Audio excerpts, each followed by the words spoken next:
Hello, friends, and welcome back to Stories About Entitled People. Never been on a banned list, but I bet it hurt. Being the reason the list is there? Ouch. And then being the only one on it ever? Damn.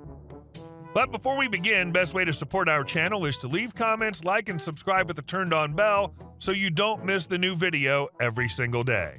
Here we go. If you need my help, you can come back on Saturday. Context. My grandfather ran a local light shop in rural Australia for nearly a decade.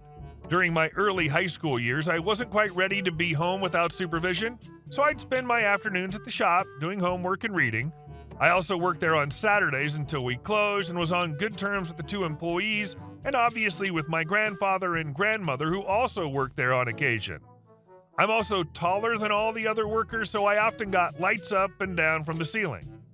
The story: me/OP, me, E, employee, MG, grandfather, K, Karen.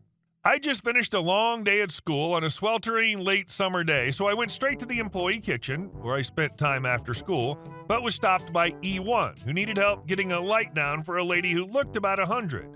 I said, sure, getting the light down and handing it over to E1.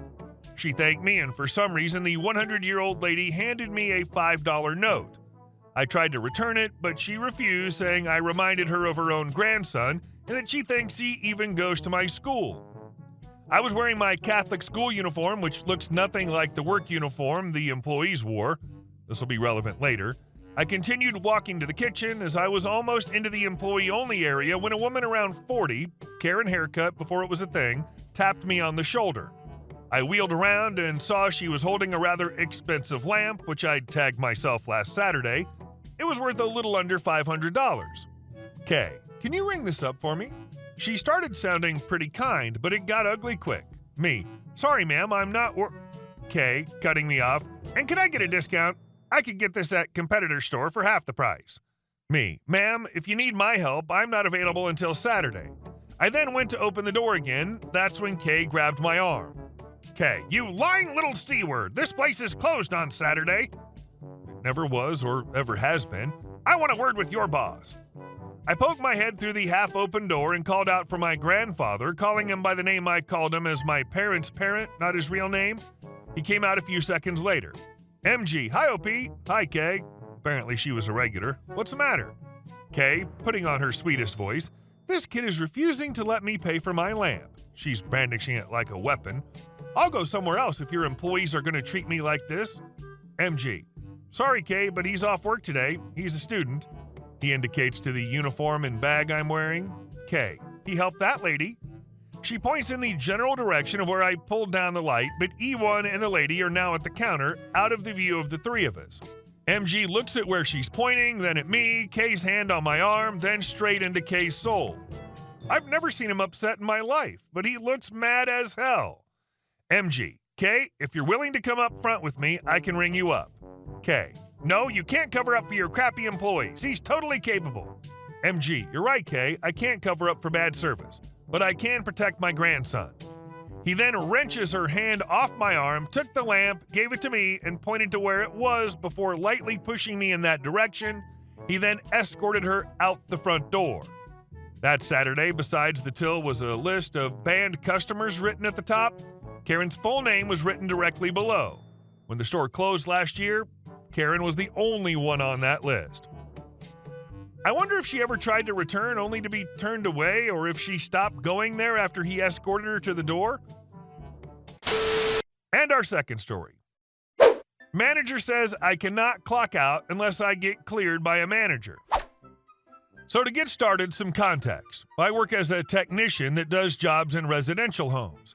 We get several jobs on our routes at the beginning of the day. After we're done with our jobs, we send a message to our manager and the route service rep. If I'm done early and another tech's running behind, they'll send that job to me. If there's no jobs left to be covered, we're cleared and we can head back. We also work 4 10-hour shift days with the option to pick up a 5th day for overtime and choose between a half or a full day. Now to the story. I like picking up 5th days for a little extra overtime. On one of the days I picked up, I had a family dinner I didn't want to miss, so I made it a half day. It was a busy day, and I didn't get to my last job till about 2:30. Lucky for me, the customer wasn't home, the job rescheduled. I messaged my manager and route service rep that I was done. I was cleared by the service rep, but not the manager. I didn't think much about it since I was meant to be off 2 hours earlier, and they never add more jobs to you after your scheduled shift, so I just headed back to the office and clocked out and made it to my family dinner. The next day I worked, I opened my work phone to find a message from my manager an hour after I clocked out that day stating, "You're not allowed to clock out unless cleared by a manager." At first, I was like, oh crap, I must have forgotten to add him to the message. I checked and no, I definitely added him, and it shows he saw the message. So I took a screenshot of both messages and thought to myself, all right, I'll maliciously comply. If I don't get cleared, I won't clock out. So every day since, think I made sure I was cleared by a manager. Honestly, most of the time, all managers are really good about being on top of this, so I didn't think I would ever get to take advantage of this malicious compliance. But about a month later, I finally got my chance. On this fateful day, it was a busy one, and it was winter, and we were getting some bad snow. I had several big jobs and was behind schedule. Finally, after finishing my last job at almost 8 p.m., I messaged my manager, same manager that gave me that rule, and the route service rep that I was done. I started heading back, wanting to get out of the snow and get home. I got home about 8:30, and I still wasn't cleared by my manager, so I didn't clock out. I messaged him again and asked if he can clear me so I can clock out. No answer. I sat and debated how much I can milk this. After all, I do get paid hourly. Well, I didn't want to abuse it too much, so I ended up calling him just before 9. He picked up confused. I told him I'd been waiting for him to clear me. Still confused, he responded, yeah, of course I cleared. I reminded him that he instructed me not to clock out until after I was cleared by a manager. Then I thanked him, hung up, and noted in the message thread I called the manager and was cleared. It's been several months since then, and to this day, that manager still sticks to everything he says, and to this day, I still milk an extra 15 to 30 minutes of pay every time a manager forgets to clear me before I remind them. Well, that's my story. Sorry for no crazy outcome. That manager isn't a bad manager, just micromanages a bit too much from time to time. Well done, OP.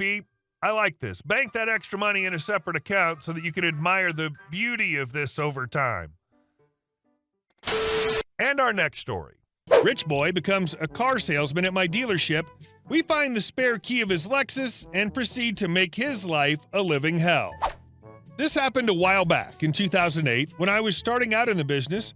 I was broke, a failed engineer from a local bankrupt telecom company. I'd given up on my engineer dreams and took the only job I could find, in a Toyota dealership racked with angry Bourbonites whining about their accelerator recall pedal. One jolly morning, owner decides to bring in his son as a salesman to teach him the trade. He's an arrogant sissy who, for a 30-year-old man, uses the phrase, "I'll tell my father," way too much for comfort. The same day, we catch on that he has a scheme which is to create fake cash downs on deals, taking the amount off the profit and pocketing the customer's checks.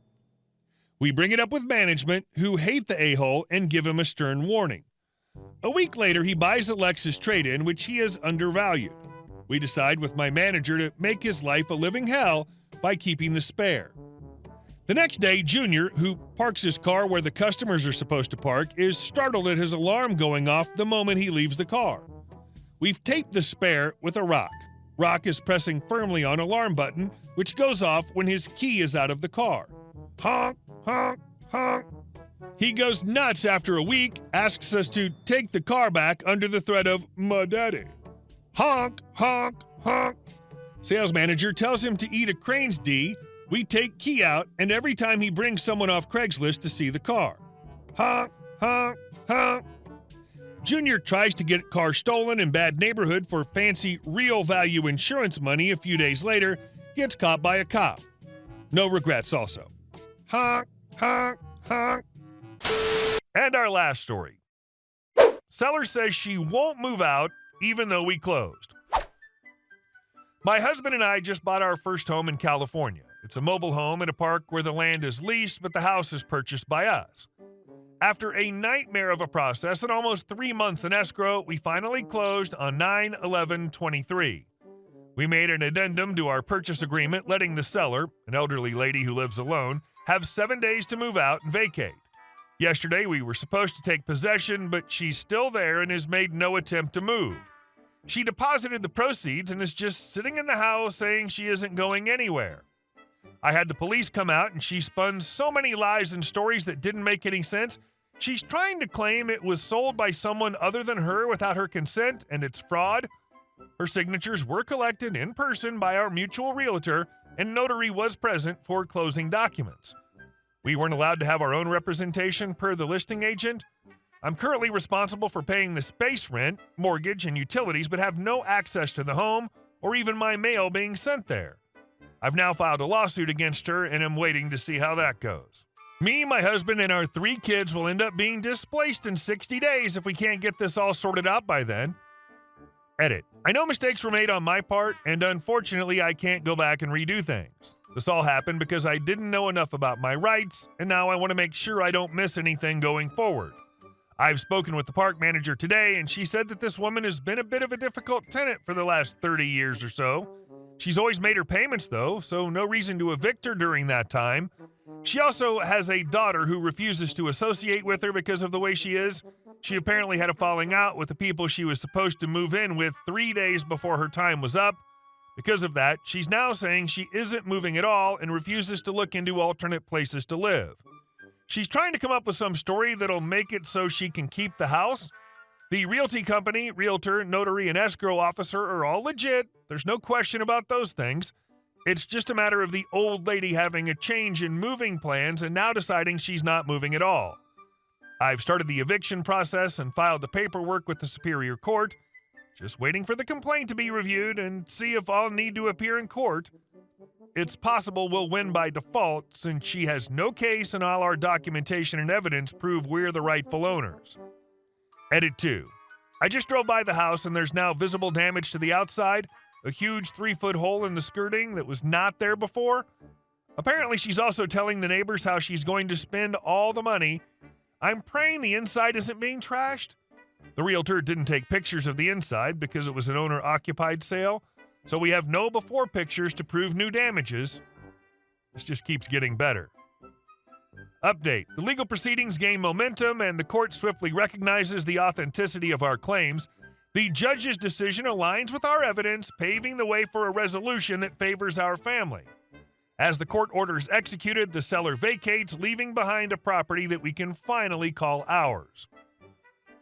It's unfortunate that you had to go through such a challenging situation, but I hope that this resolution brings you the peace and security you deserve in your new home. Hey guys, thank you all for watching the video. I'll see you in the next one.